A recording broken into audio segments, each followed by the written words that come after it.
Let the house please be in order. Please stand as we are led in prayer this afternoon. The gentleman from Pike, Representative Darrell Porter, will introduce our guest minister of the day, and then please remain standing for the Pledge of Allegiance afterwards. Gentleman from Pike. Thank you, Mr. Speaker. Ladies and gentlemen in the House, it gives me a good pleasure to introduce a great man, a good friend, and a dynamic preacher and a man of God, Pastor Tim Hughes from Mount Canaan Missionary Baptist Church. May we bow our heads. O eternal Father, this evening we come giving thanks. First and foremost, Lord, we thank you for life. We thank you for all your provisions, and we thank you for your protection on each and every one of us. Lord, our prayers, oh Lord, as we get ready to do the sessions, oh Lord, that you remind us, oh Lord, that your eyes and your ears are always open before us. Lord, we pray that we represent you well. We pray, oh Lord, that the resources will be allocated, oh Lord, to the places that are much needed. And Lord, through it all, our prayers that your name will be glorified in all that we do. In Jesus' name we pray. Amen. Attention, salute, pledge. I pledge allegiance to the flag of the United States of America and to the republic for which it stands, one nation, under God, indivisible, with liberty and justice for all.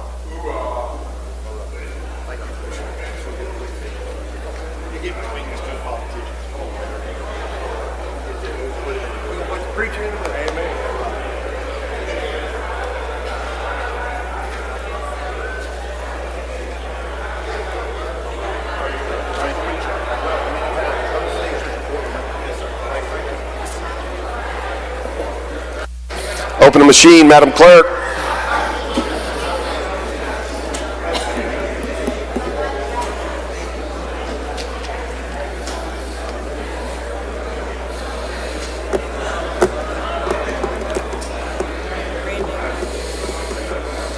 Close the machine, Madam Clerk. There is a quorum present, Mr. Speaker. We will have the reading of the journal. Gentleman from Rankin, Representative Powell, moves we dispense with the reading of the journal. All in favor say aye. Opposed no. The ayes have it. Report of select committees. We have none, Mr. Speaker. Report of standing committees. We have reports on the counter, Mr. Speaker. Introduction of bills and constitutional amendments. Gentleman from Marion, Mr. Morgan. Thank you, Mr. Speaker. I ask unanimous consent to dispense with the reading of the introductions. Is there objection to this?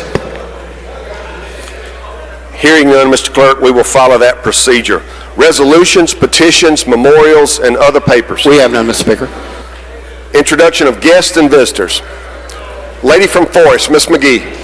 Thank you, Mr. Speaker. Mr. Speaker, I have several introductions today. First, I would like to say that I'm pleased and honored to recognize a great Hattiesburger, a friend, and a constituent seated in the South Gallery, Dr. Kate Howard, who just happened to be passing through Jackson and wanted to see if we were actually doing any work today. So would y'all help me welcome her to the Capitol today?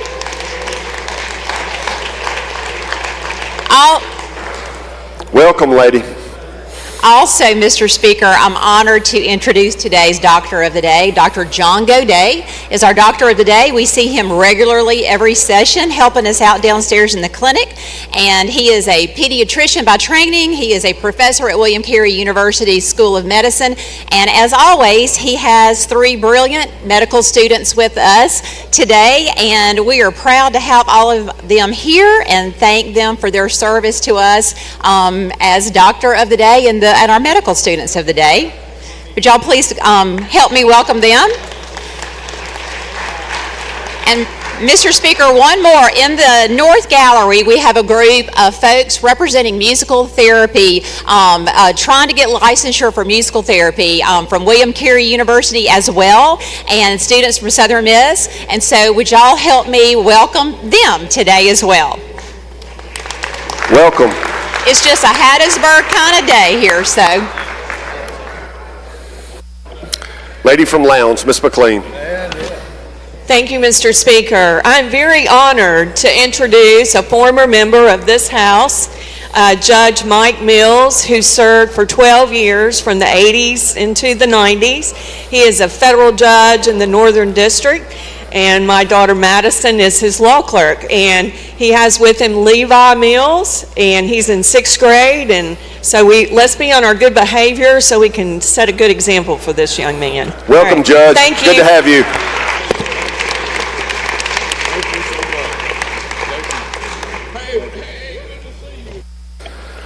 Gentleman from Harrison, Mr. Felsher. Thank you, Mr. Speaker. Introduction. You're recognized. In the North Gallery, we have members of the Mississippi Music Therapy Task Force, Ms. Katie Drake, Melanie Freeman, and Melanie Weishart, along with other music therapists and music therapy students from across the state. They're here today to educate us on music therapy and to advocate for support of House Bill 50 on music therapy licensure. Welcome. Welcome.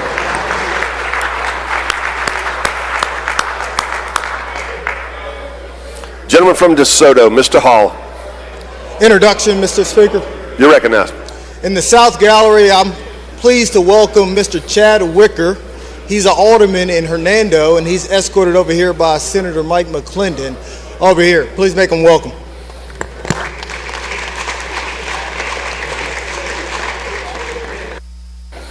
If that senator tries to jump, you hold him back, okay? All right.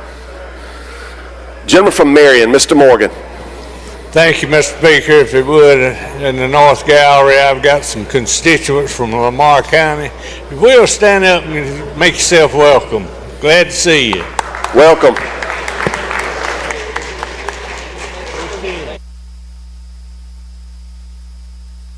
All right, I don't see any further introductions. We will go to the calendar.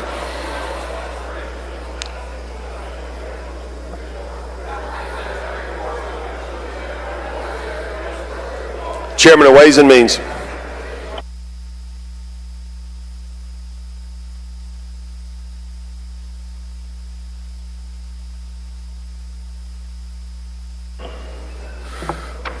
Gentleman from Tate, you're recognized. Thank you, Mr. Speaker. We would go to the calendar. I think it may be the only bill on the calendar. We need to call up House Bill 1 and make the usual motion. Gentleman calls the bill up, moves the rules be suspended, the bill considered engrossed, read the third time, and placed on final passage. All in favor say aye. Opposed no. The ayes have it. Gentlemen, you're recognized to explain the bill. Mr. Speaker, we do have a couple cleanup amendments. If the body will allow me, there's a couple of typos and things we need to move around in the bill. As y'all know, Mr. Bart Sperry had his first child this week, and it's the first time in 14 years I've done anything from this well without Mr. Sperry around. So we're certainly missing him today, but there's a couple typos that we do need to clean up. The first one, I will go ahead and offer. You're going to offer your first amendment? Amendment 1. You're recognized to explain the amendment. Amendment 1, again, is just a cleanup language. We strike Section 1 and insert in lieu thereof Sections 1 and 2 on line 2664. Are there any questions on the amendment? Don't see any. If you favor the question occurs with the adoption of Amendment 1. If you favor the amendment, indicate by saying aye. Opposed, no. The ayes have it. The ayes have it. The amendment's adopted. Next amendment, gentlemen. Yes, sir. This would be Amendment 2. You're recognized to explain that amendment.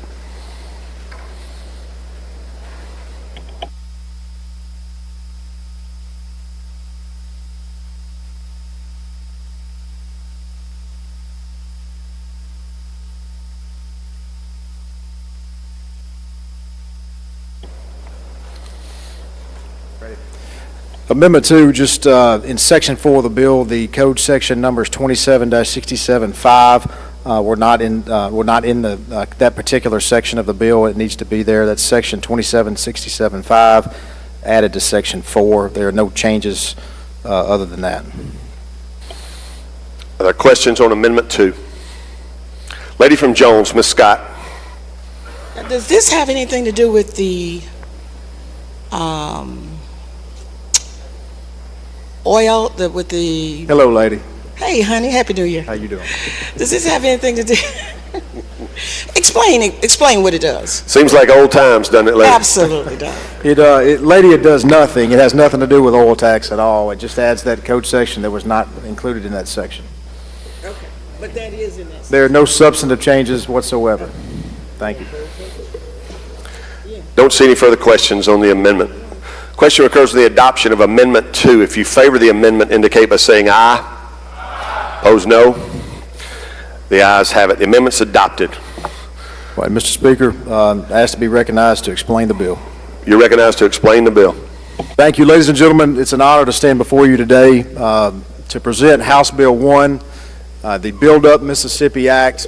This is a bill that has been a long time coming. Some of you have been fortunate enough to be around this place for since back in 2016 or so, when we started working away toward the elimination of the income tax. About 10 years later, we're finally at a place where we can tell the hardworking people of Mississippi that we are going to eliminate the tax on work for you, your children, your grandchildren, and all future generations. And it is an honor to present this bill to this body on this day. When I stood before the Speaker's Tax Summit back in the fall, I told the public there that day that really we had three goals. As y'all know, Chairman Bounds and myself chaired a separate tax committee throughout the summer and fall, and we also told everyone who attended those meetings that we had three goals, and I'm going to share those with you here today. Number one is for the state of Mississippi to have the most fair, most competitive tax code in the entire nation. No reason that should not be our goal, number one. Number two, we want to help local governments at the city and county level where government is closest to the people.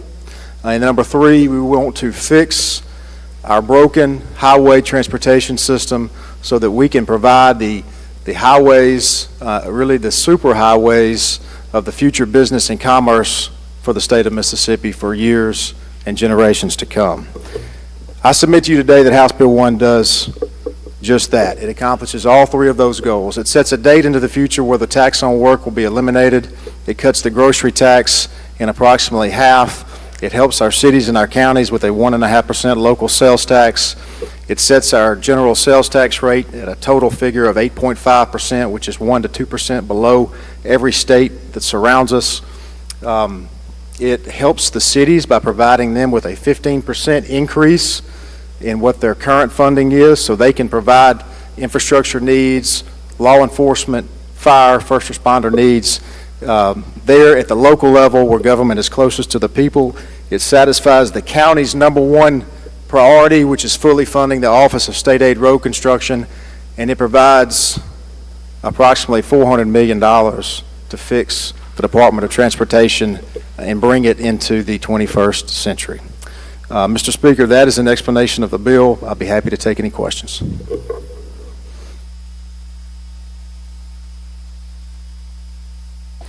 Questions on the bill? Gentleman from Adams, Mr. Johnson. Thank you, Mr. Speaker. Does the gentleman yield? Little housekeeping, gentlemen. Council just advised me, Mr. Speaker, that we do need to adopt the committee amendment that was included in committee.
Adopted that, you need to offer that way and explain. They did they marked multimodal. It's the committee that didn't explain it, so they did that.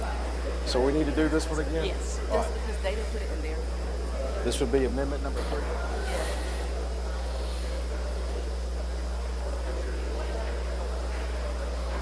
It will be 3.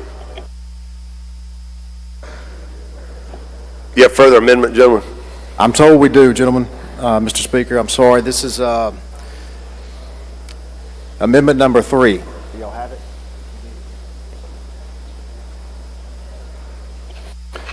You're recognized to explain the amendment.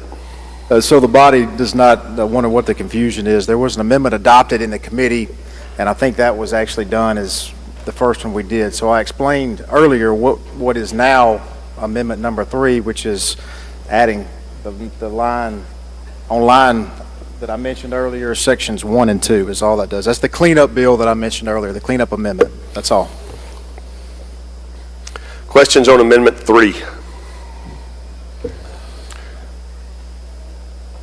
Don't see any questions. If you favor the amendment, indicate by saying aye.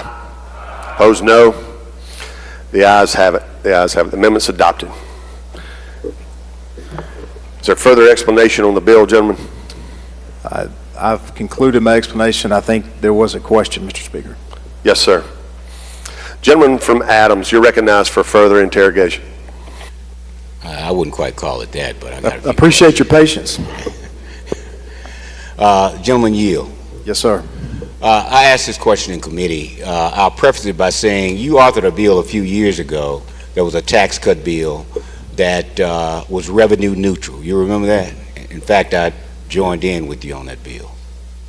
Gentlemen, I would just say that this body, I'm proud to say that this body, all of us collectively, have passed multiple tax cut bills the last several years. I'm not exactly sure which one you're referring to, but I remember several. Well, you have drafted a revenue neutral tax cut bill of the number of bills that you've worked on before, haven't you? We've looked at it many different ways. Is this bill revenue neutral? Gentlemen, I guess I would ask you to define what revenue neutral means in your world, but I would say no, it's a tax cut. It's the largest tax cut in the history of the state. It's a tax cut, and in terms of our overall revenue, that cut will be, you said in committee, would be $1.2 billion a year. Is that correct? It's approximately $1 billion. Approximately $1 billion. $1 billion, and we passed a tax cut a few years ago that amount to a cut in the budget or our collected revenue of $500 million. Approximately, yes. And so going forward, we'll, in terms of our $8 billion budget, we'll be cutting at $1.5 billion. Gentlemen, at full phase-in, which this is a 10-year phase-in of this plan, and just like we have looked at other plans we did in 2016 and 2022, we look at the cumulative annual effect of that bill, of those bills, and this is the same way. This would be an approximately $1 to $1.1 billion net tax cut. Okay. And so in terms of our budget, has there been any research or evaluation of where those cuts will come in terms of agencies or jobs or those kind of things? Well, see, gentlemen, I'm referring to revenue. You're referring to spending. So I'm probably not going to take that bait. I don't think that we've run a $700 million surplus in our general fund this year, and I don't imagine that we're going to have cuts, major cuts to state spending. Are you suggesting that we'll sustain and continue to have a $700 million surplus? Well, gentlemen, nobody can predict the future. What I can tell you today is that we got a $700 million surplus projected this year with almost $2.5 billion reserves in the bank. And is some of that federal ARPA money left over in reserve?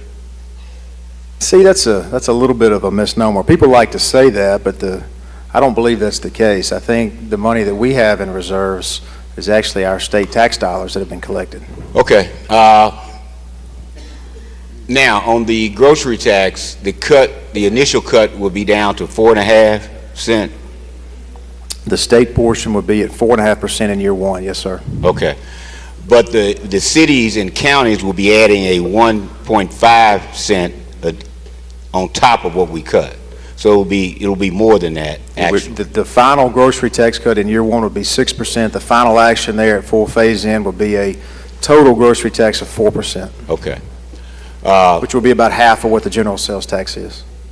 And so there's been no there's been no look at what the, I'm back on spending. There's been no look at what this tax cut will do in terms of how we go forward in terms of what we pay for, public education, universities and colleges, those kind of things. Gentlemen, we have spent record amounts on public education, IHL, and the like over the last 3 to 4 years, and I would expect this bill to have no effect on that.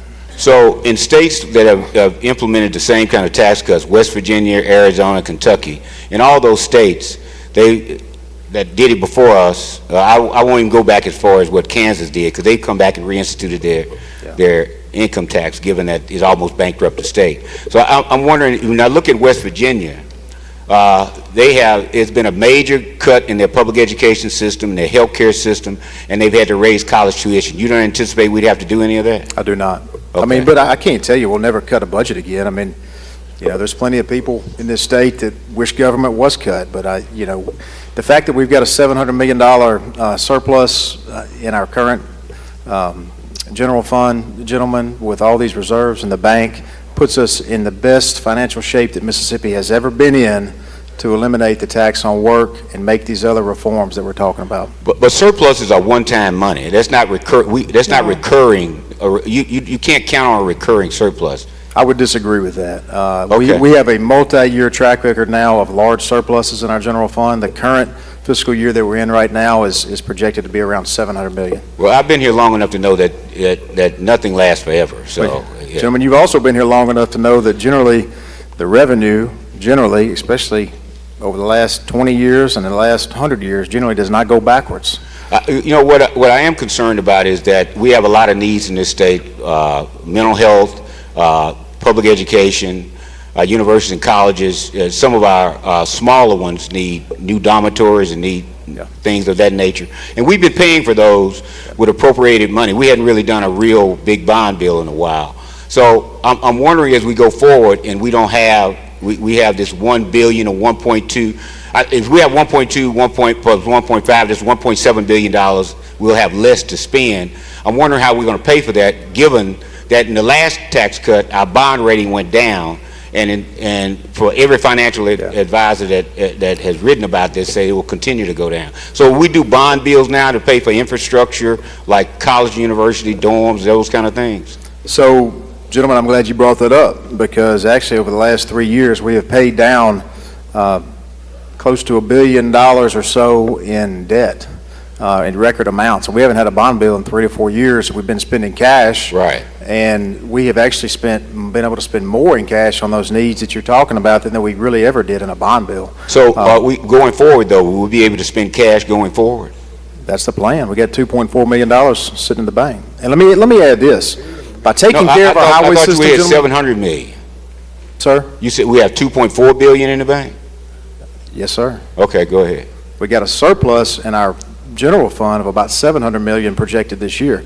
But this is an important part of the plan. The fact that we are taking care of our state highway system in perpetuity, okay, with annual recurring money. The fact that, and I didn't get to talk about this yet, but that allows us to shift $100 million of the lottery proceeds, which is also in the bill, to go into our PERS system in perpetuity until such time as that PERS fund becomes 80% funded, which is where it needs to be.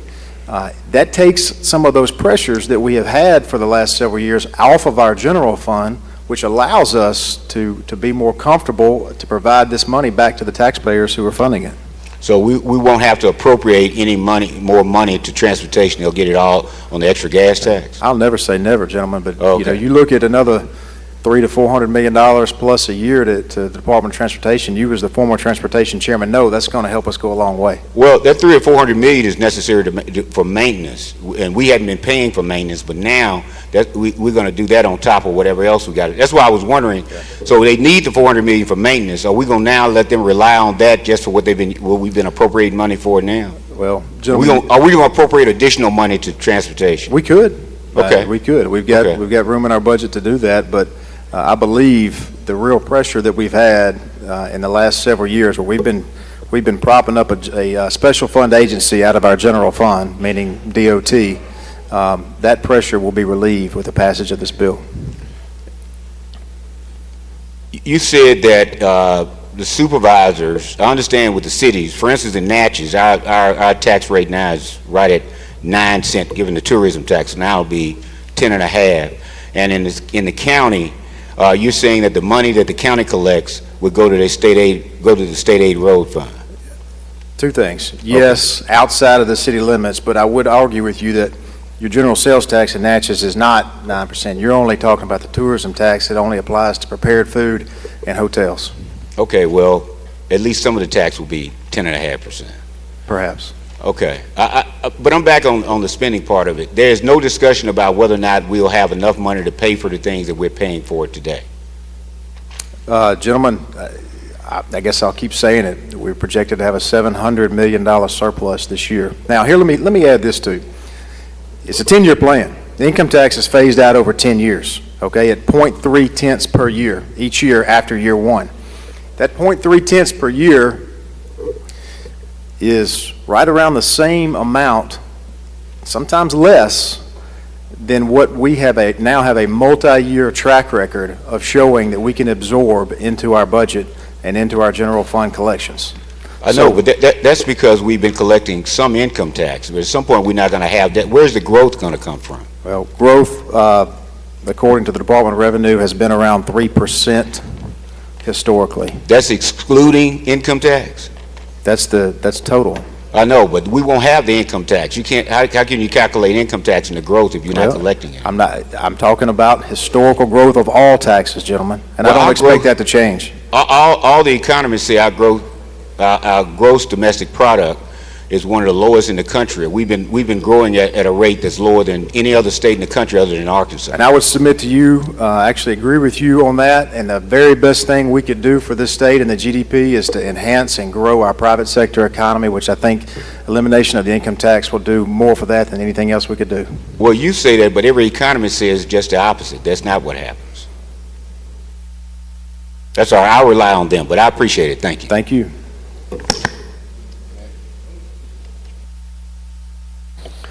Gentleman from Washington, Mr. Hines. Thank you, Mr. Speaker. Gentleman, yeah. Yes, sir. I have a question. I sent this bill to a friend of mine who looked at it, and he kind of told me that over the 10 years, we're going to lose about $2.2 billion out of our budget. Is his factoring correct? The tax cut is about, gross tax cut, approximately $2.2 billion. You move around the additional sales tax that we talked about, that's $1.1 billion, approximately $1 to $1.1 billion net tax cut. Okay, so it was represented to us in appropriation a couple of days ago that we were $80 million short on our budget estimate. So if we're short and things don't pick up, how would this be impacted? Not at all. Okay, so you referenced earlier that we have done more for institutions of higher learning and community colleges than we ever done in the past. It was represented to me and several other members in the appropriation building when they were asked how many of their projects had been funded at least 60% over the last couple of years. None of them had said that. It was also represented to us, I don't know if you were aware of this, also represented to us that none of them have been funded at 50% of their request. Are you aware that it was represented to us that none of them have been funded at 40% of their request? Gentlemen, what I can tell you is that since the time that I've been here, the last several years, we have spent more money on capital needs at IHL and community colleges than we have in years past. I would not disagree with you totality, but however, it is some of the community colleges have received more money than others. I don't disagree. Some of their projects have been funded where others have not. Over the course of time, when we make cuts, we cut money from education or other entities that are considered low-hanging fruit. I'm concerned about the dormitories at some of these universities. Most of them are HBCUs, to be honest with you, because we need $4 million, you give us 1.5. I'm not saying you do, but the process does. Understand. But when you go to the Gulf Coast, the community colleges down there look better than Alcorn, Jackson State, and Valley. So I'm trying to figure out, where does the line end when we start cutting money away from the smaller institutions that are growing in enrollment and providing quality students, and where is this extra money going to come from to continue to make them grow if we continue to cut away at the tree of life? Gentlemen, we've been cutting taxes since at least 2016, so that's about a 10-year track record. And since 2016, our state revenue has grown approximately 35%. I'll use round numbers. Okay, so let's talk about this. The state revenue has grown about 35%. The retirement system is on the brink of collapsing. We have hospitals that are on the brink of closing. We have educational systems that are not receiving the type of funding that they need to house the students for growth. Now, we've invested in workforce development for jobs that we hope will come, and we've made some investments. But the institutions that provide and grow and make sure that these people are qualified have always been lacking. So I don't disagree with some of the things in that bill might be good. Yeah. Tell me, how is it going to ensure that we don't end up closing some of these universities because we don't have proper funding? Well, gentlemen, you know I can't make promises of what may happen 15, 20 years down the road. I have no idea. But what I can tell you are the facts and what we have up to this point in time, and that under the last 5 years or so, we've got a multi-year track record of providing capital commitment to IHL Community College. You and I spent a lot of time talking about some of those needs, and I look forward to continuing to do that. If I thought this bill would prevent us from continuing to provide the basic needs of government, then this bill would probably look different than it does today. Well, this probably be my final question. I have a colleague who always talk about the people under the tree, and I refer to it as the little old ladies who are barely making just enough money to survive. And you would agree with me that those are the really backbone citizens, that are the backbone of this state.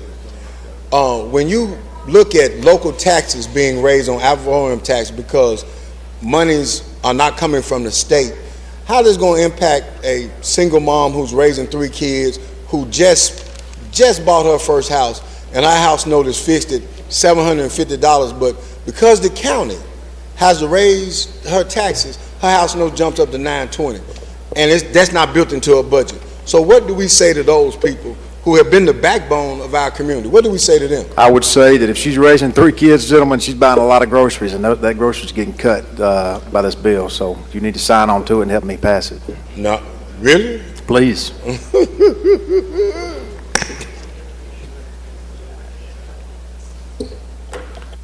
Gentleman from Oktibbeha, Mr. Taylor. Thank you, Mr. Speaker. Gentlemen, will you yield? Yes, sir. Very brief question.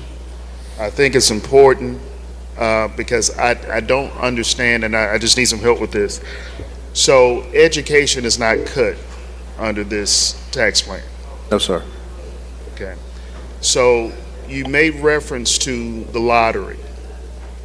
And the current lottery formula that I know is that $80 million goes to roads and bridges. Every dollar after that goes to education. Now there's a third component of a diversion from that, which goes into what? So under this bill, gentlemen, the lottery proceeds would be split as follows. The first $100 million would go into the PERS retirement system, and then everything over and above 100 would be split evenly between education and the multimodal fund at MDOT, which is where we take care of ports, railroads, airports, things like that that have never had a dedicated funding stream. Okay. So education is cut as far as in that regard to the lottery, because now you have a third component that will siphon monies away from education. Let me clarify that. When we say education, what we're talking about in the bill, the EEF fund, you may hear that sometime, Education Enhancement Fund. We checked with LBO. That fund has been a little bit overfunded the last several years, and there are certain expenditures that are set in statute to come out of that fund. Okay, so we've actually kind of been putting too much into it to continue to fund education to where we need to fund it. So we're just taking some of the surplus of that fund that's overfunded and sharing some with multimodal who have never had a dedicated funding stream. That does not mean that we are cutting education. We are certainly not cutting education. Everything that we've done for education that's paid for out of the EEF fund will continue to be funded just the same as it has been. Yeah, and I'm not trying to be difficult, but you said that we are overfunding education?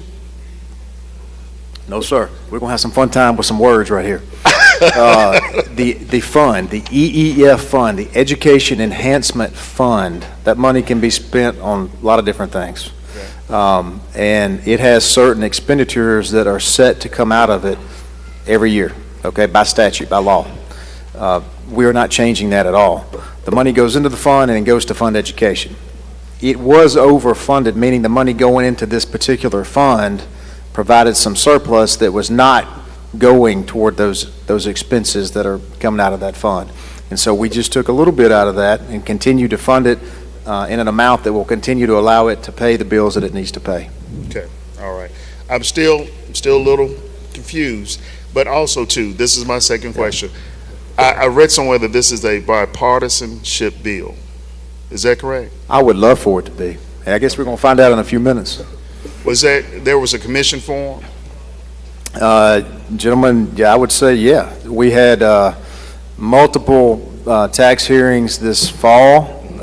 We had the speaker held a tax summit back in around September sometime, and we have heard from folks from across the political landscape for this entire year. Okay. And there were Democrats in this body who were part of that committee, that council? Yes, sir.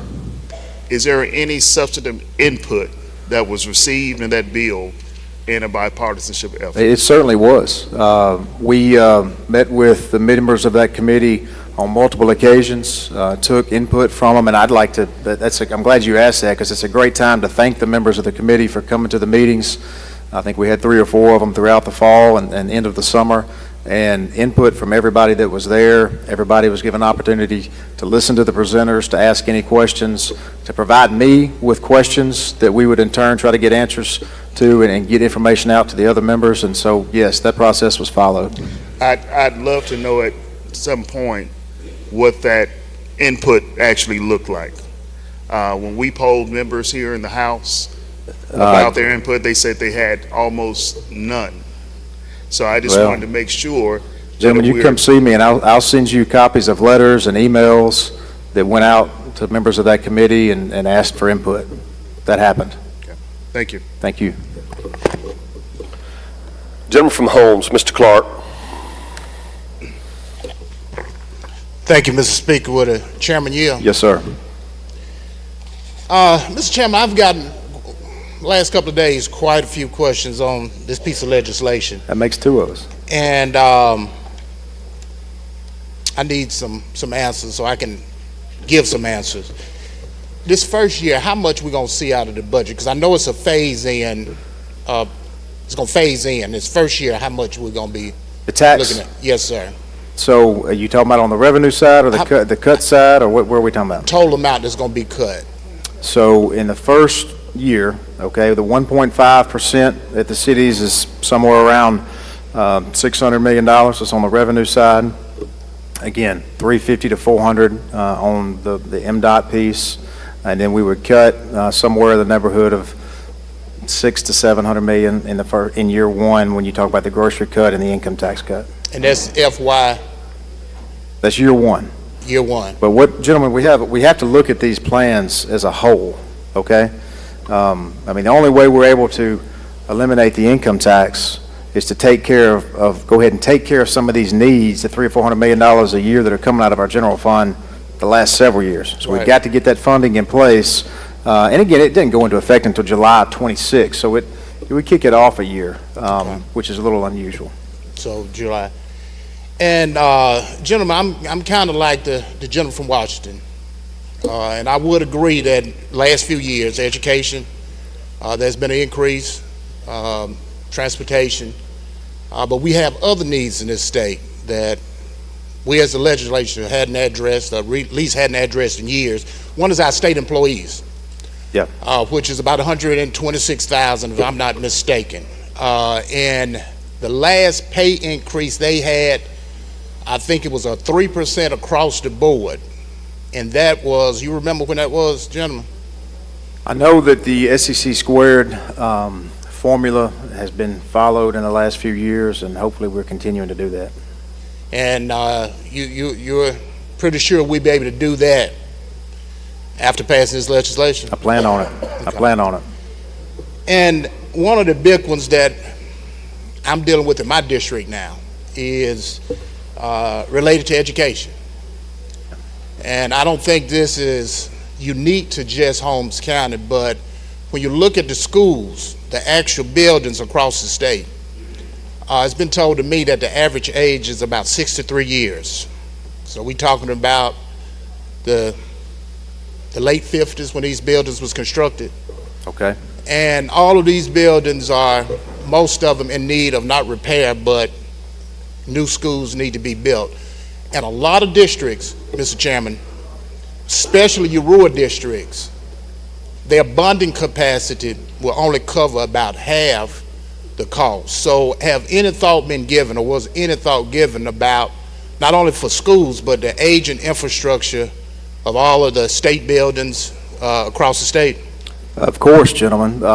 Certainly the schools, the funding formula last year, we gave them about an extra $250 million, and that, I hope that's on top of the, the big teacher pay raise we had 2 to 3 years ago.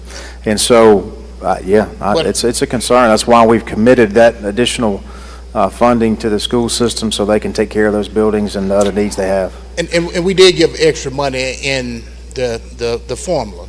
Yeah. But that formula also got rid of a fund where the legislature was supposed to put $20 million for assistant districts. So the districts are still going to have those same issues as far as getting the amount of money bonded. But they'll always have needs, gentlemen, and I'm thankful that we have committed substantial new resources to help them meet their needs. And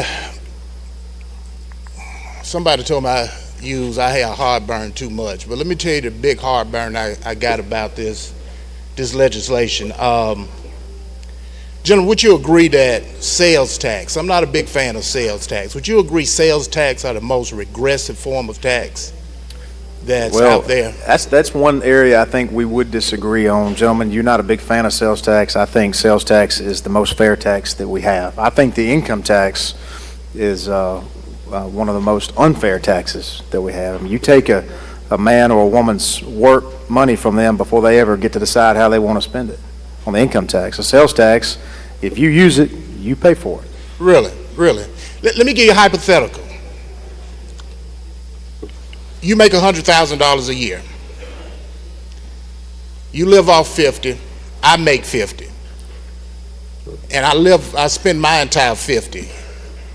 You would get $50,000 with no income tax-free.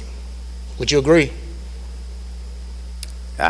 Under that scenario, if we eliminate the income tax, you would not owe income tax. Okay. And gentlemen, would you agree, let's say somebody who's making $15,000 a year, when you look at how much they are paying in state income tax now? How much are they making? $15,000. 15 a year? 15. Okay. Would you not agree that if you assume that, let's say they spend about $500 a month in grocery, that this will in fact be a tax increase when you add in the other sales tax, as well as the 5% on gas? No, sir. Not at all. If they're only making $15,000 a year, there ain't no way. And they're spending $5,000, $6,000 a month. How much would they be paying under the present tax bracket for income tax? They would not be. If they're only making $15,000 a year, they would not. They wouldn't be paying anything under No, the they would present. not. But if they're only making $15,000 a year, which, gentlemen, a large, significant portion of what they're spending money on are going to be groceries, which are being cut. But they still got to buy the aluminum foil, they got to buy the deodorant, they got to buy clothes, shoes, everything else that's going to be taxed. But you would agree that somebody making $15,000 in Mississippi now would not pay any tax, no income tax. Yeah, an individual person, that's correct. So the increase would be an increase in taxes for them. The reason that is, by the way, is because we have been working on eliminating the income tax over the last several years. So when we eliminated the 3% bracket and the 4% bracket, that took care of that person. That person, thank you for that, Mr. That's Chairman. right. I'm Yes, sure sir. he does. Thank you, Mr. Chairman.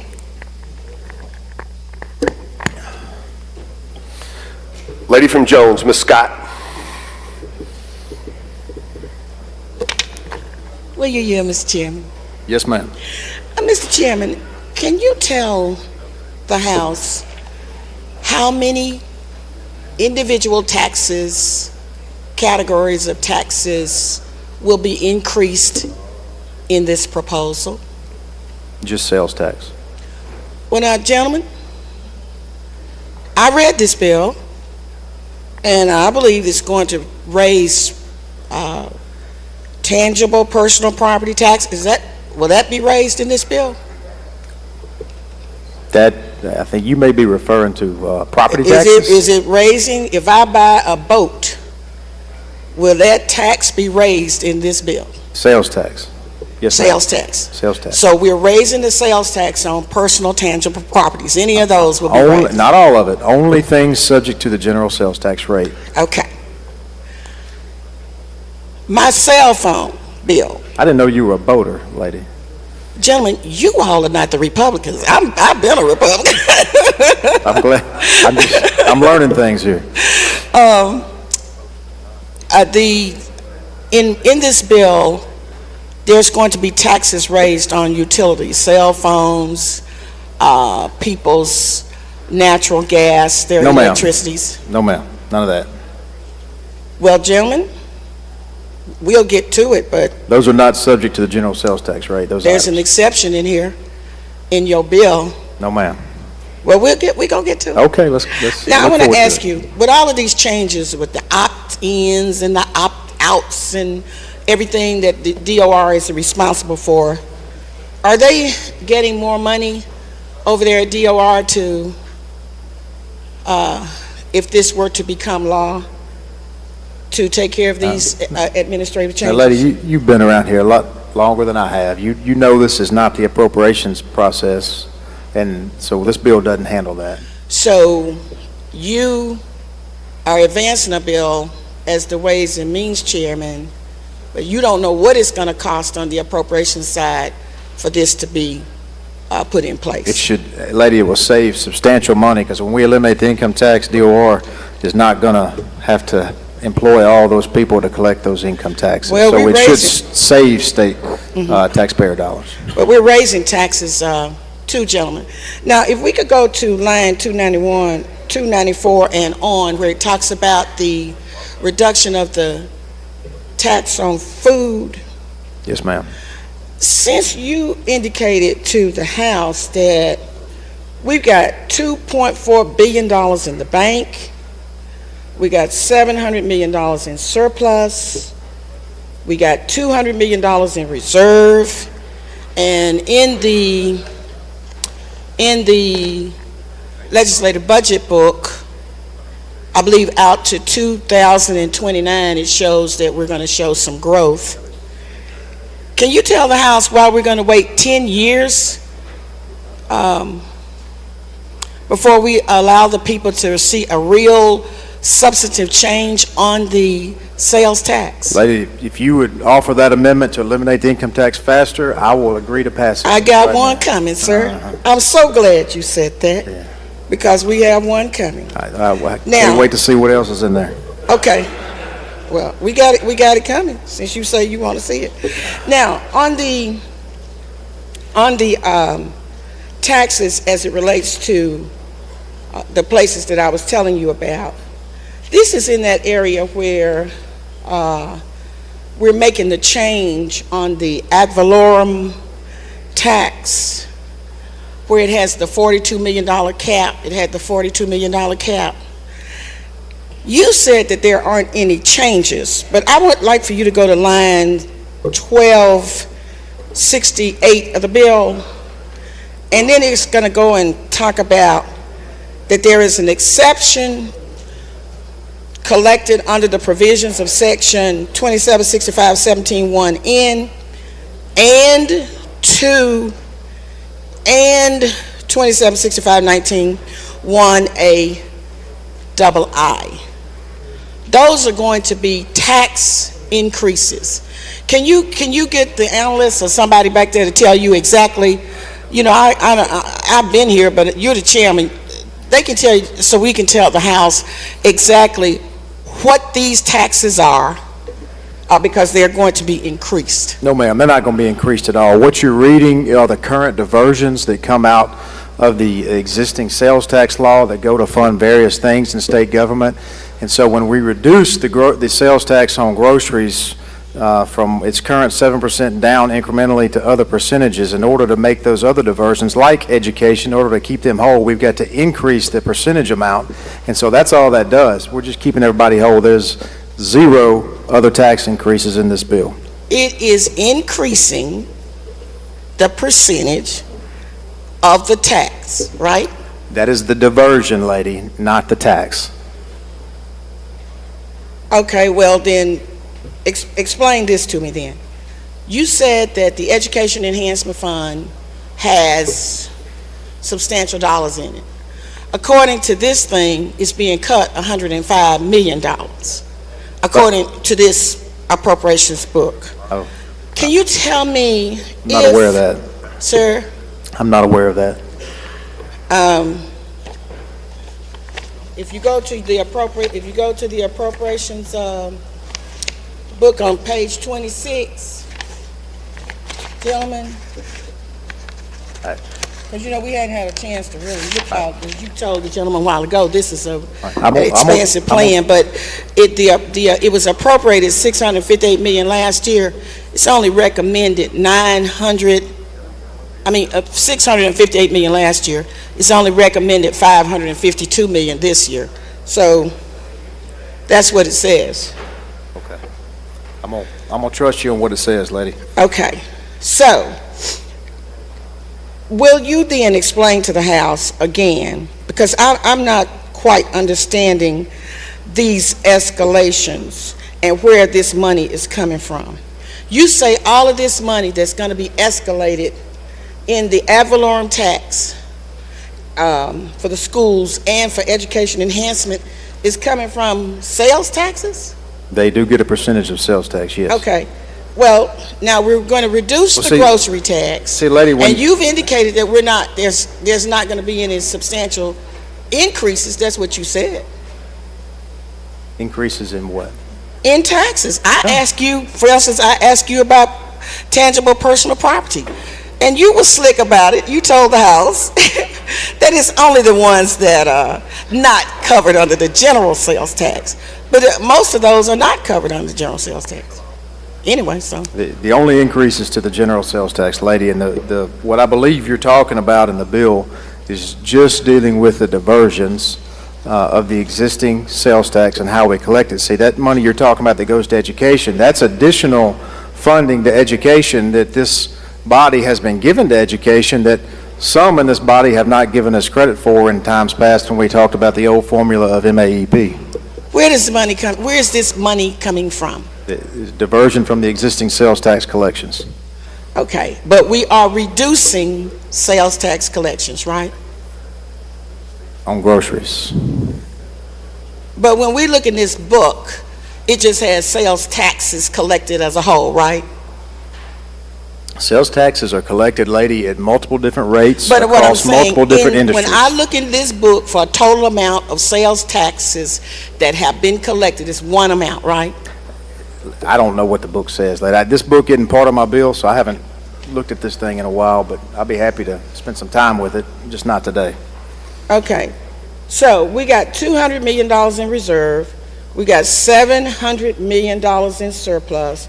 We got $2.4 billion in the bank. Explain to me why we are creating a budget stabilization fund in this bill, since we already have a rainy day fund, and we obviously can manage our surplus because it's there and it hasn't been bothered. and we're obviously trying to practice some fiscal responsibility since we have $2.4 billion.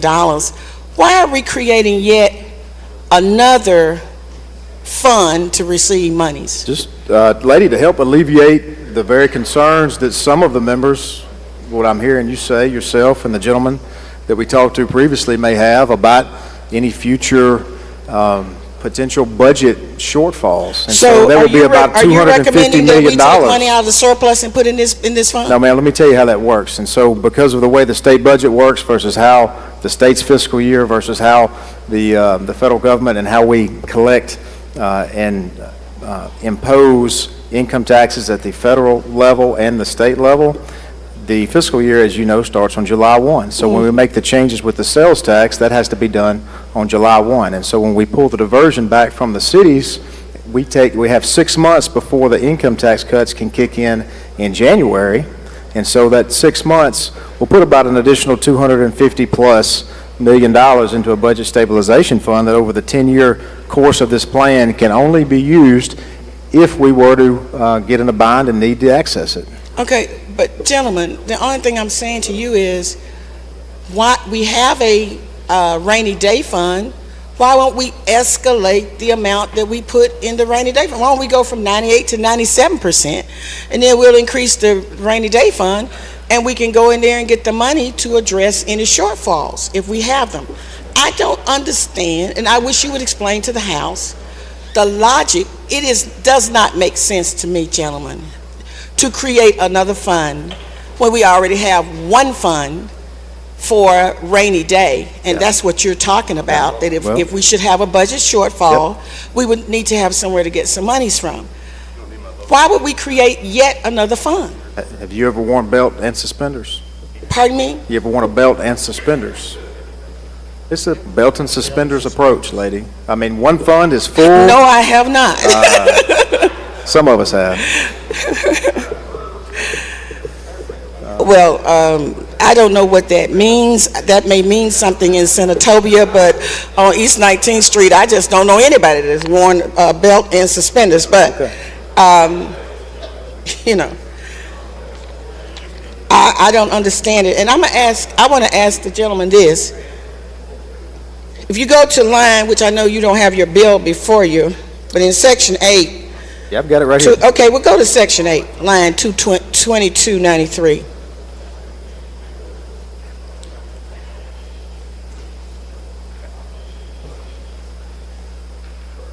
There is hereby created in the state treasury a special fund to be designated as the budget stabilization fund, which shall consist of funds made available by the legislature in any manner.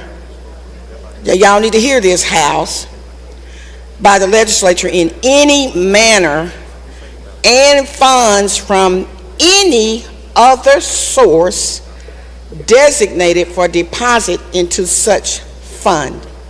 Mr. Chairman, can you tell me, in your imagination with your suspenders and your belt on, what would be any other source of funding that could be imagined by you?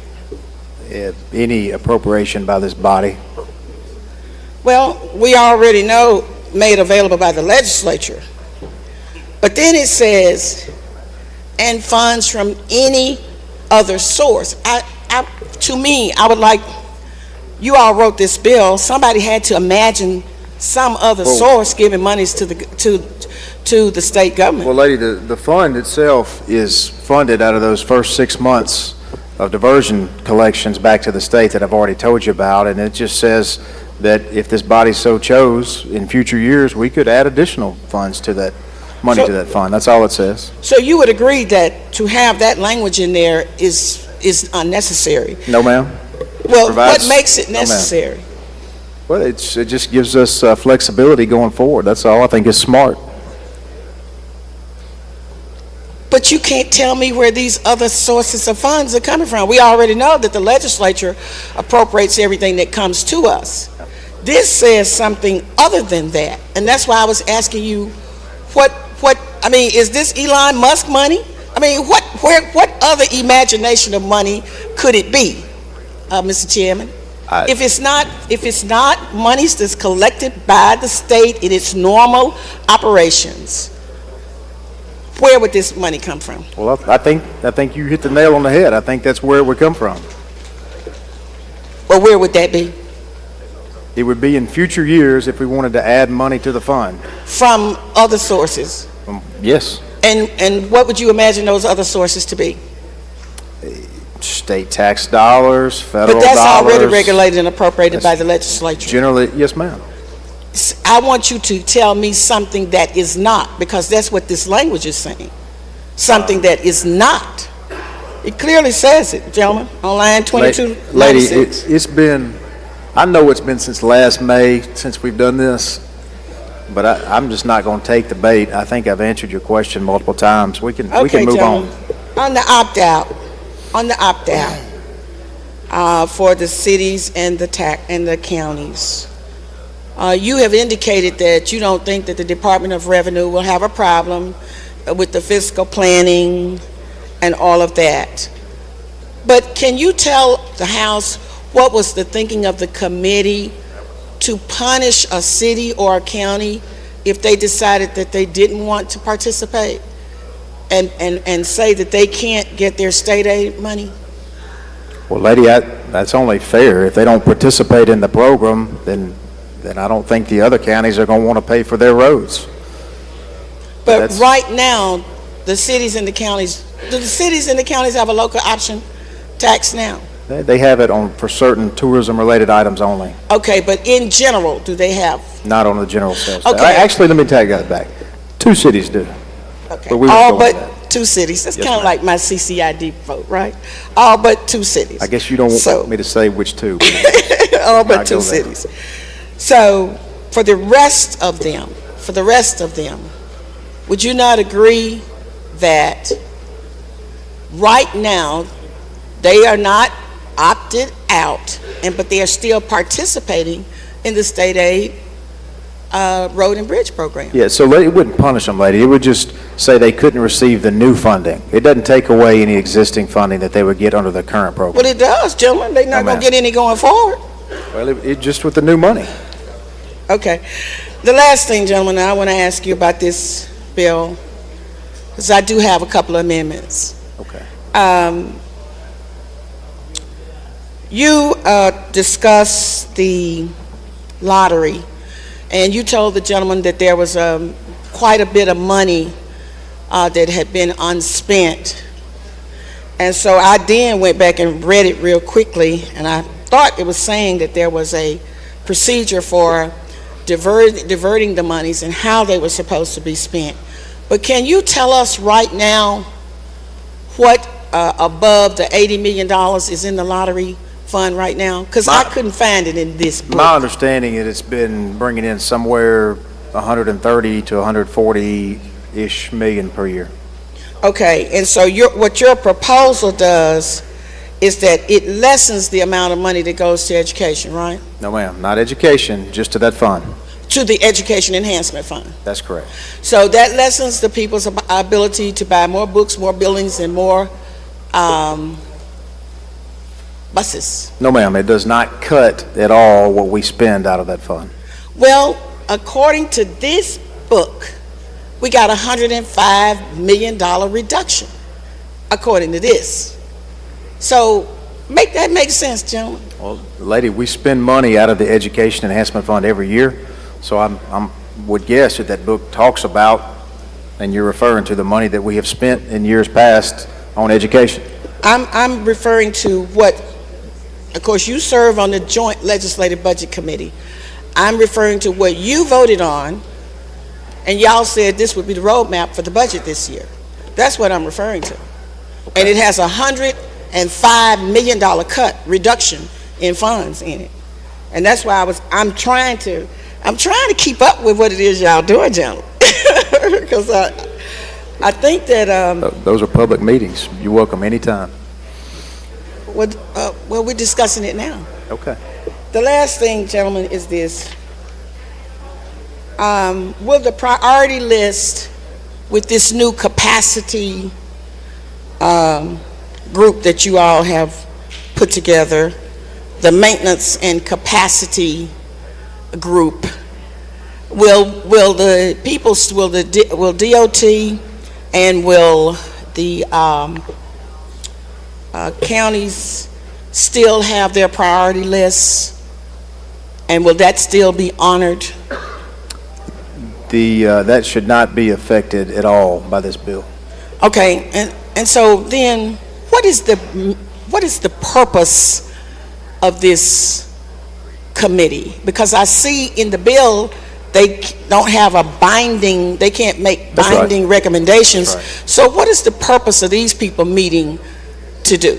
Just to have more light on the process. That is the same, very similar committee that we used when we did the emergency road and bridge program back in 2018 in that special session, and talking with people across the spectrum of the industry, it seems to have worked well. Having that committee have some eyes on what's going on, both with the commission and across the state in those industries, and so we felt like it would be good to continue that with these additional monies. Well, that was the same committee that my constituent, Mr. Joe Sanderson, chaired that committee and made the recommendations, right? I think you may be right about that. And then we came in here and did something different, right? No. Oh, yeah. No. All right, gentlemen. Mr. Speaker, I have an amendment at the proper time.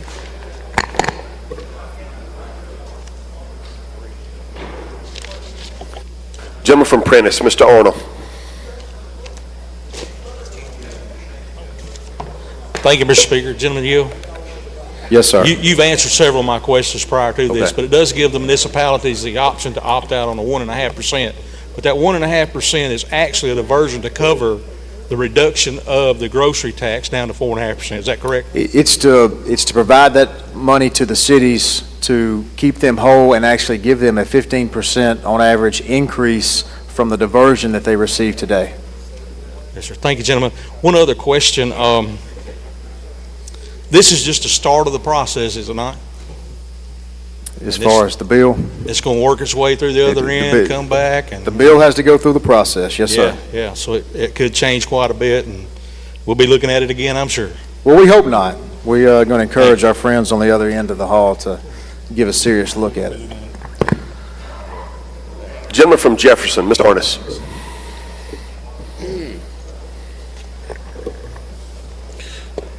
Thank you, Mr. Speaker. Chairman, I have just a few questions. Yes, sir. Will you yield? Yes. All right. What happens if the lottery revenue does not meet the projections? Do you have any mechanism in place if it doesn't meet its projections? Gentlemen, we would just spend what we have, but those numbers are based off what we have now as a multi-year track record of what the lottery brings in. So it's pretty good numbers. Okay. And I think Ms. Scott had pointed to this question, forgive me for being repetitive, but there's a 10-year phase out in this bill. Yeah. Why is there a 10-year phase out again?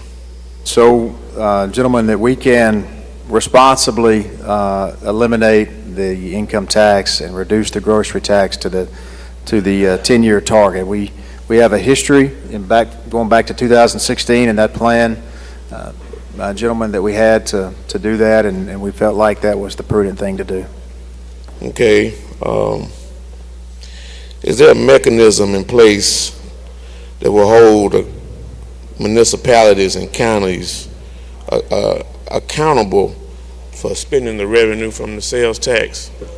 The municipalities, gentlemen, would be accountable in the same way that they are today. Okay. Now, with this new tax bill, will our department be able to handle the administrative changes that's going to take place in this bill? Gentlemen, I've had many conversations with the Department of Revenue over obviously the last several years, but the last several months as well about this bill specifically, and yes, there should be no problems with that. Okay. Do you all have a plan in place if the revenue does have a shortfall, if the projections are not realized, is there a plan in place in this bill? Yes, sir. There Okay. is. Yeah, thank you. I would like to, because there's, are you able to explain it? Yeah, There's one. we talked about this with the lady. We've got a full rainy day fund currently of around $700 million. We also add to that a new budget stabilization fund that should have $250+ million in it that can only be accessed during the course of this plan if it's needed. Okay. Are there any guarantees that education won't be touched on this bill with the funding? Yes, I can guarantee you that education is not cut in this bill. I can do that. Now, can I tell you that future legislatures will not go through the appropriation process, or will go through the appropriation process as normal, as is constitutional, that we all know about? Now, I don't know what future legislatures may do about the spending process, but in this bill, it does not cut education. Okay, there are some exemptions in this bill. What do y'all use to justify why some things got exempted and others did not? Gentlemen, I think you may be referring to existing law. There's no law change there. There's no change in the No, sir. Okay. And have you thought about how the sales tax is going to affect tourism, particularly border communities that border the state of Alabama, Louisiana? Yeah. Gentlemen, I would say it would have no effect or an increased effect because our sales tax remains less than every state around us. Okay, thank you, gentlemen. Yes, sir.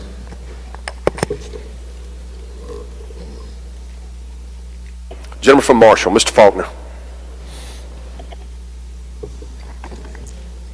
Thank you, Mr. Speaker. Gentlemen, you yield? Yes, sir.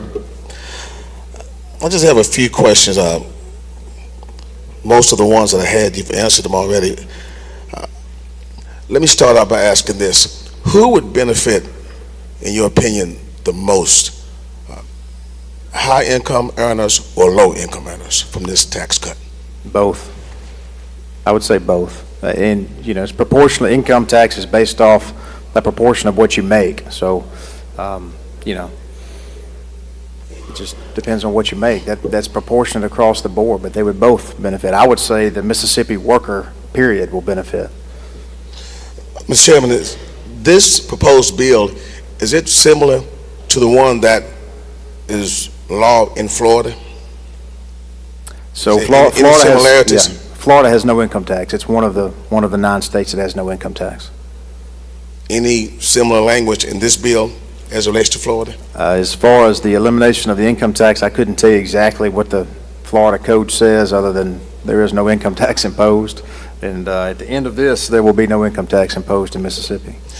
Would you believe me if I tell you that the low income earners in Florida pays 5 times more than the high income earners in that state because of the income tax cuts similar to this one? Every state is different, gentlemen, so I'm certainly not going to, debate you about the, trying to show that I have an expertise in Florida, Florida tax code. I don't know that. I do know Florida has what we generally might consider here in Mississippi pretty high property taxes and some other taxes that they have that Mississippi does not have. And I would like to tell the body and the whole world that's watching today that this bill has zero effect whatsoever on property taxes. Thank you. The reason for my line of questioning, Mr. Chairman, is because I'm concerned about the low-income earners back in my district. Sure. And I think that this could put a burden on them. Have you given that any thought? I've given that a lot of thought, gentlemen, and I just would respectfully disagree. The low-income earners are going to spend proportionally a lot more money on groceries, those necessities of life. And so by cutting the grocery tax essentially in half with this bill, we're going to be helping those folks. Okay. Back to the local option, the opt-out, the cities and counties. Did anybody from the city or county government chimed in or have any input in this bill? Without question. We've met extensively throughout the year with the Mississippi Municipal League, the boards of supervisors and their association across the state, and they are wholeheartedly endorse what we're trying to do here.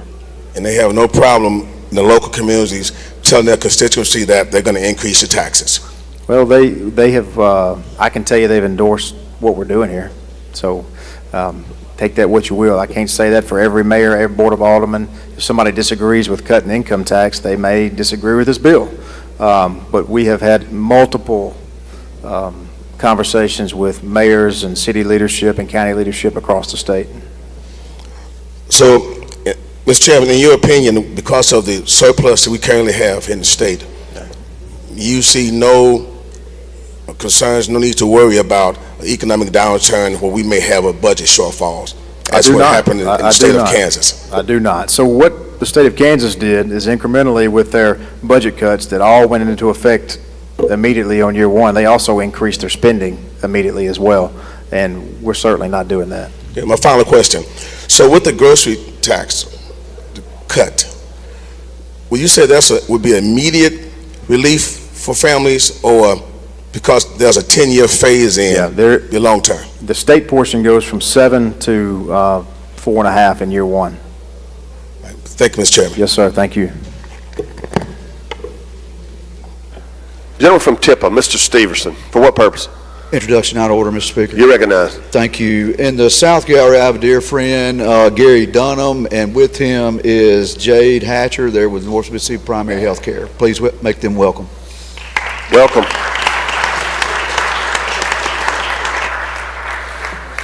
Gentleman from Hines, Mr. Nelson. For what purpose? Further questioning. You're recognized, gentleman. Thank you, Mr. Speaker. Does the gentleman yield? Yes, sir. All right, I have a few questions. The first one I want to start with is line number 89. We're talking about the 1.5% on retail tax. So what I want to know is, one of my municipalities I represent, which is Byram, we have an additional 2% restaurant tax. So will the 8.5 be capped, or will it fluctuate? No, this will have no effect on that restaurant tax, not at all. So we won't rent it to municipalities paying 10.5, 11.5% tax? No, they'll still be whatever they tax. That's what it'll be. Okay. And so, but that applies to restaurants and hotels, is the tourism tax you're talking about. And gentlemen, what I would tell you, we've all been out to eat from time to time in other states, and that's probably still going to be low compared to what other states put on their restaurant bill. Absolutely. Line number 285, we're getting right into the grocery tax. So I want a clear understanding on this. So when we talk about the rate that we're going to be giving our municipalities back, will this be on gross sales, or will it be on a percentage? So if they go and buy $100 worth of groceries, what will the municipalities receive? So the municipalities will receive the 1.5% that's going to be on top of that. So it would be 1.5% of what the purchase price is, correct? That's correct, yes. Okay, thank you. That's the local sales tax portion. All right. Now, I did see some language about colleges, junior colleges, and universities in this bill. Yeah. Would there be any direct benefit to colleges and universities? That language, gentlemen, is in there much to for the same reasons to what I was explaining to the lady earlier, because there are diversions spread throughout our tax code, and that language is in there to make sure when the grocery tax is reduced that we keep those recipients whole. Okay. Will this affect our bond rating? Sir? Will this affect our bond rating? I would not think so, but I can't predict what economic issues may come about in the future that could affect the bond rating, but not from this bill, I don't believe. All right, one major concern that I have is line number 962 when we're talking about the CCID. So currently, 9% of retail tax from the city of Jackson goes to the CCID. In this legislation, by the year 2036, it looks like that increases to 25.20%. Yeah. How was that number ascertained, and will we be getting more services from the CCID? Same exact answer that I've given multiple times, gentlemen. There's a diversion currently. And so when you reduce the sales tax on groceries inside the city of Jackson, in order to keep what the CCID is getting whole, the amount going to it has to increase as the total tax comes down. All right, and final question is a very important question. When this bill came through your committee, the Ways and Means Committee, was it a unanimous vote to push it out, or was there opposition? It was unanimous. Unanimous. And I asked for the nay votes, gentlemen. I didn't hear one unless somebody whispered it. Okay, so just so the people understand, when we have legislation, it goes to committee to be talked about, and then the committee decides if it's coming to the floor, and you said that it came to the floor unanimous. It did. Thank you so much, gentlemen. I can tell you it came without any no votes. I'll say it that way. Gentleman from Pike, Mr. Porter. Thank you. Is it on? Okay. Thank you, Mr. Speaker. Gentlemen, will you yield? Yes, sir. For some nice questions. Yes, sir. Gentlemen, I just want to ask a few questions as it pertains to savings. How much would, I guess the gentleman from Marshall kind of hinted towards this, how much would a low-income earning family save under this bill? Gentlemen, it would depend on the particulars. I mean, I have to know, what their income is, what they're spending on groceries, on fuel, those type things. So if I gave you a hypothetical with those variables, you could tell me? You're going to ask me to do math on the spot? That's why we went to law school, right? That's right. Okay. Yeah. Well, let me switch gears then to small businesses. My district is composed of a lot of small businesses. What type of effect would this bill have on them? Well, it would give the employees of small businesses a raise without costing the business anything. So I think, employee morale, the bottom line for those workers, they would have more money in their pockets. I think it could have a great effect on small businesses. Okay, you said they have more money in their pockets, but you can't tell me roughly how much they would probably save? It's relative, gentlemen. Well, I mean, people would save relative to what they earn, what they spend on groceries, but more people having more money in their pockets to spend is going to help small businesses because they're going to do more business. And Jim, I mean, would you agree with me that places that have limited economic activity, people will probably be more restrained to spend? I don't know how to answer that question, gentlemen. I guess it's relative depending on where we're talking about and what that local economy is like, and a lot of different factors would go into that. Okay.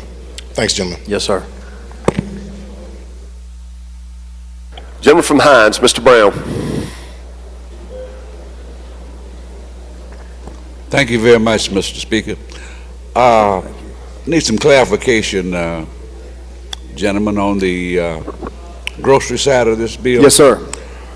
I understand that certain groceries will be exempt from the tax reduction. Is that correct? And if so, tell us what groceries will be and won't be. No, so this cuts the grocery tax. Oh, across the board? Yes, sir. The sales tax on groceries would be reduced as a result of this bill. Thank you.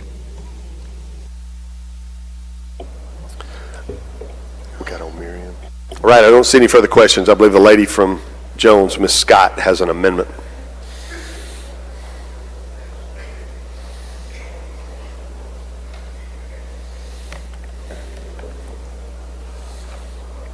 Excuse me, lady. Thank you so much, Mr. Speaker. Ladies and gentlemen of the House. Lady, does the clerk have a copy? Oh, Mr. Speaker, thank you.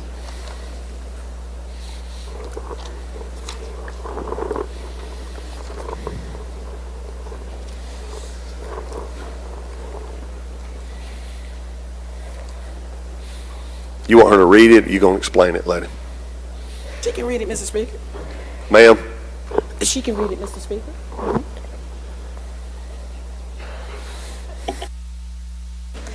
Thank you, Mr. Speaker. Amendment number 4 by Representative Scott, amend after the second comma on line 291 by deleting all language through the second comma on line 321. You're recognized to explain the amendment, lady.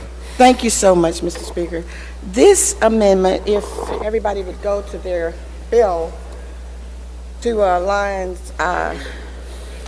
Lady, please speak into the mic. Oh, I'm sorry. To line 291.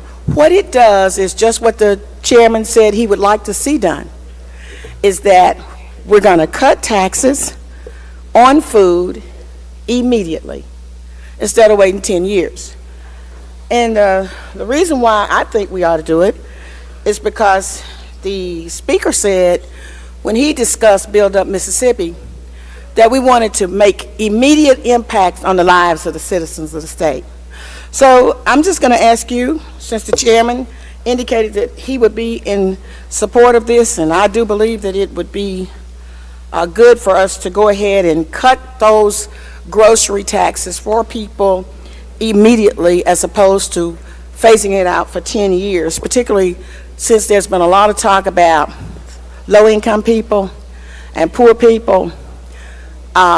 This will be an immediate help for them as it relates to their finances. So I would ask the House to adopt the amendment. Questions on the amendment? I'm sorry, Mr. Speaker. Gentleman from Choctaw, for what purpose? He passes. Gentleman from Montgomery, for what purpose? Question on the amendment, Mr. Speaker. You yield for questions, lady? Absolutely. Gentlelady, I could very difficult time hearing you. I want to make sure I understand you correctly. Your amendment asks for an immediate elimination or institution of the bill, just immediately. There's no waiting until 26 deadline that the bill currently states. Is that is correct, gentlemen. I don't know if you were listening to the discussion that the chairman and I were having, but when we talked about the sales tax, he indicated that he would be in support of an immediate implementation of the 2.5% tax. So as opposed to having that phased in, particularly since we're trying to help low income, that's what they said, we're trying to help low income people get some money back into their pockets. Why would we want to take this over 10 years? The best thing to do, since we do know, and all of the economists say, that when you consider ordinary sales taxes, they are extremely regressive because the average tax rate decreases decreases when a person increases when a person's for their income. It also says that, and we won't get into the regressive nature of the excise taxes, but the Tax Foundation, Mr. Chairman, and you'll be interested in knowing this, found that in 2021, that sales tax revenue as a percentage of personal income in Mississippi was 3.5%. That is ranked third among the highest in the United States of America. And then it goes on to say, then Mississippi has a relatively low personal income tax in the state, but these high sales taxes and the lack of exemptions would make it better when you start talking about eliminating or reducing the sales tax on groceries. Thank you, lady. You're Mr. so Speaker, welcome, I won't Mr. interrupt Chairman. any other questions, but I have a motion at the proper time. Gentleman from Grenada, Mr. Horan, for what purpose? Thank you, Mr. Speaker. Introduction out of order. You're recognized. In the South Gallery, I'm Board President for Carroll County, Jim Neal in South Gallery. Welcome to the Capitol, if you would, please, ladies and gentlemen. Welcome, gentlemen.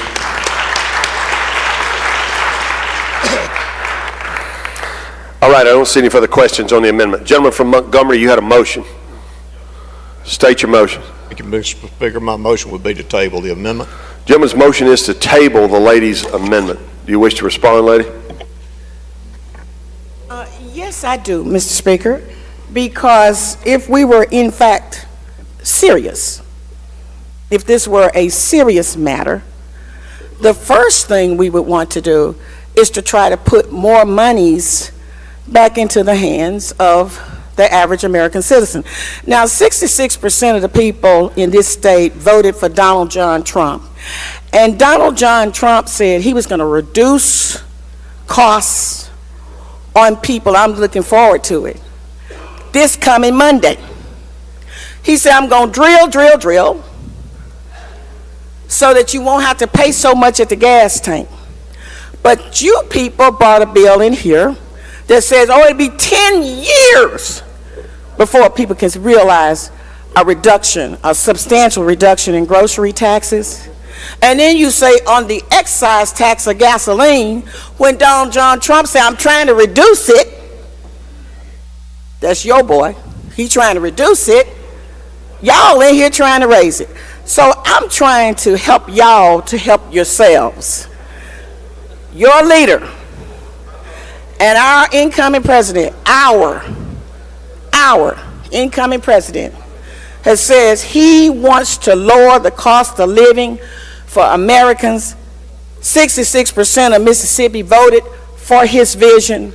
Let's implement his vision right now by starting with reducing these grocery taxes. I would ask you not to table the amendment. Thank you, lady. All right. Gentleman's motion is to table. Gentleman from Madison, Mr. Blackman, for what purpose? I have a question on the amendment. We got a motion before us. Those opposed have 5 minutes. You got about 3 minutes left. Lady, you yield for a question on the motion? Just so thank you. So that I'm clear, your amendment seeks to essentially lower the price of eggs today, not tomorrow. Well, what my amendment does, and the reason why we want to vote against the gentleman's motion to table, is that the amendment would allow for the taxes to be reduced on eggs and bread. And I think the president even talked about bacon, and it would be included in this as well. Well, the price of eggs is too high, and I think that we should lower it as quickly as possible, today if possible. Well, gentlemen, I would ask the House to vote against the motion to table. If you're voting to table this motion, you're saying to the citizens of the state of Mississippi that the tax on groceries is in fact fine, and it'll be fine for the next 10 years.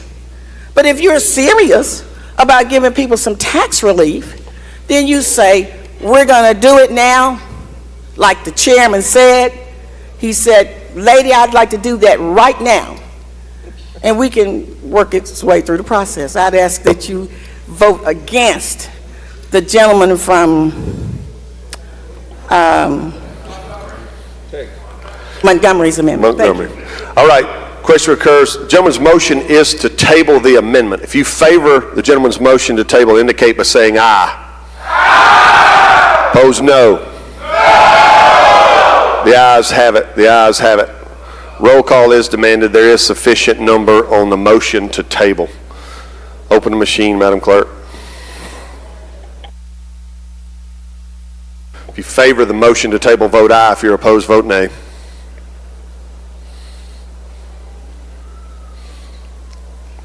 Has everyone voted? Has everyone voted?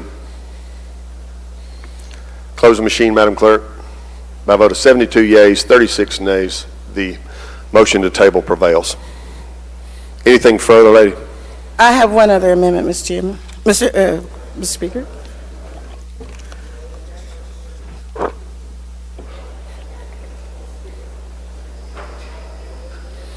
You're recognized to explain your amendment. Thank you so much, Mr. Speaker. If the House would recall, the gentleman, Mr. Chairman from Senatobia, and I had a discussion about the Education Enhancement Fund, and he and I saw it differently, but I'm going to read to you what the bill says, because what my amendment does, it allows for the Education Enhancement Fund to be used for what we actually created the fund for, which is books, buses, and buildings. What you're doing in this bill is that you're saying that the other education needs shall not be subject to the percentage appropriation that's required. Now, why that is critical is because in 37-151-200 through 37-151-215, it outlines how education enhancement funds are to be spent. So textbooks, teachers, aids and materials, buildings, buses, maintenance on buses. If you pass this bill, and you will have gutted the spirit of what the Education Enhancement Fund does. And the other thing that you all should know, because you can go to page 26, you don't have to take my word for it. If you're not you can go right to that orange book that's sitting right there in front of you. And it tells you that the Legislative Budget Committee that the chairman sits on and the gentleman who wanted to table the motion, they voted and adopted everything that's in there. And in that book, there is a $105 million reduction they recommended for the Education Enhancement Fund. So now, I know y'all probably think this is a big joke, but when you get home and your folks realize what has happened if this becomes law, well, if some of this becomes law, it is going to be a lot of trouble for your school districts. It's going to be a lot of trouble for your counties. You're going to see all of these different funds that have been created, all of these different diversions, not to mention all of these tax increases. Your people's light bills are going to go up. Their gas bills are going to go up. Their phone bills are going to go up. You can read it right here. Look this up. 276519(1)(a)(2)(i) if you're not afraid to. Look it up.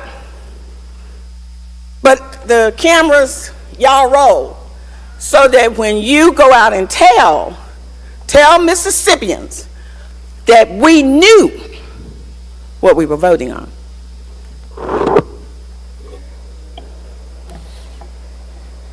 Chairman, wish to respond. Thank you, Mr. Speaker. The lady, and I'll just respond to the lady saying this, there have been no cuts to education. There may be some portions of what has previously been funded out of the EEF fund that is now being funded out of the new student funding formula, but every person in this state, every serious person in this state that has been keeping up at all over the last several years, including the lady, knows that we have increased spending to K-12 public education tremendously over the last several years. For those reasons, I would ask you vote against the amendment. All right.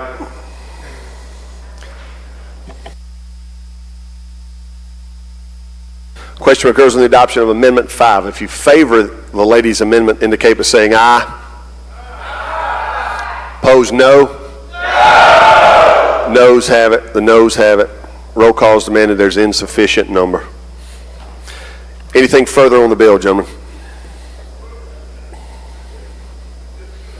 Mr. Speaker, I would just say this in conclusion. We've had a good discussion today.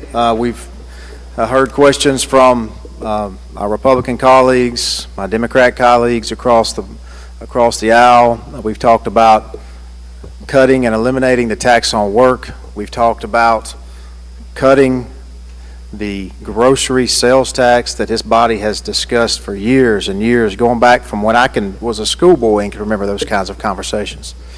We've talked about fixing our infrastructure funding into the future for our future generations and for the future business and commerce of this state. We've talked about helping our cities and our counties. We've talked about shoring up our state retirement system.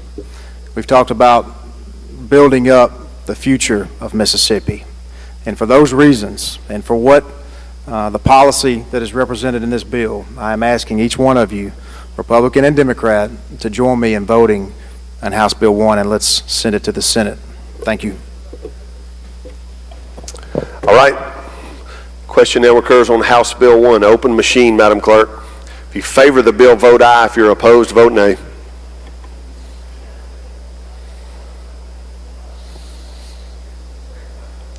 Has everyone voted? Has everyone voted? Close the machine, Madam Clerk. By a vote of 88 yeas, 24 nays, the bill passes.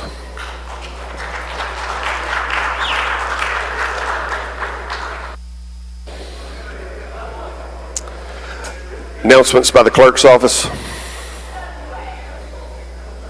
Give the lady your attention. Thank you, Mr. Speaker. Appropriations C will meet immediately after adjournment in 201A to have a hearing with the Military Department, followed by a hearing with the Cosmetology and Barbering Board. Announcements by the members.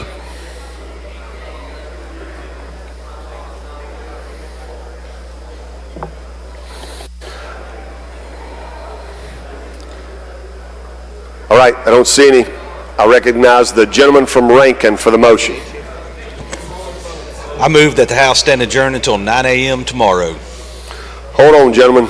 We got junior gentleman from Hines here has an announcement for us. Your level now, Mr. Speaker. This afternoon at 5 o'clock, there'll be a reception with the Hospital Alliance at 5 p.m. this evening. Thank you. Thank you, gentlemen. All right, gentleman from Rankin, you're recognized. I move that the House stand adjourned until 9 a.m. tomorrow. Gentleman's motion is the House stand adjourned until 9 a.m. tomorrow. If you favor that motion, indicate by saying aye. Opposed, no. The ayes have it. The House will stand adjourned until 9 a.m. tomorrow.